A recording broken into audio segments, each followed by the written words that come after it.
ഇപ്പം നമ്മൾ കോളേജിലോട്ട് ഇപ്പം സ്കൂൾ കാലഘട്ടം ആ സമയത്ത് നമ്മൾ തന്നെയായിരിക്കും ഒരു സ്കൂളിൽ തന്നെ ഒരു ഹീറോയിൻ ആയിട്ട് നിൽക്കുന്നുണ്ടാവുക. കാരണം പാട്ട് മാത്രമല്ല എല്ലാത്തിലും മിടുക്കിയ ഒരു കുട്ടി. അത് കഴിഞ്ഞിട്ടുള്ള പഠനകാലത്ത് എങ്ങനെയായിരുന്നു? അങ്ങനെയൊന്നുമില്ല. എല്ലാത്തിലും മിടുക്കിയായ കുട്ടിയൊന്നല്ലായിരുന്നു.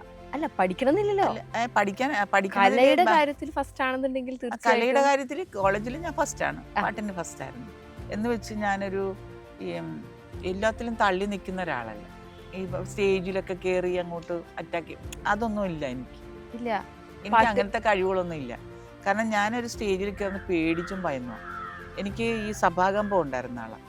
അതുകൊണ്ട് തന്നെ ഞാൻ എന്നും വേദനിക്കും. എന്നും അങ്ങനെയുള്ള കാര്യങ്ങൾ വേദനിച്ചിരുന്നു. എൻ്റെ കഴിവിനെ സമൂഹത്തിൻ്റെ മുന്നിൽ കൃത്യമായിട്ട് എനിക്ക് ഉപയോഗിക്കാൻ പറ്റിയാൽ.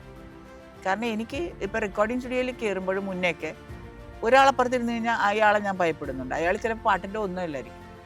പക്ഷേ ആ വരുന്നവരെയൊക്കെ ഞാനും എല്ലാം വലുതായിട്ടേ കാണത്തുള്ളൂ. മനസ്സിലായില്ലേ? അപ്പോൾ എനിക്ക് ഇപ്പം നമുക്ക് സ്വയം ഒരു അഹങ്കാരം വേണം.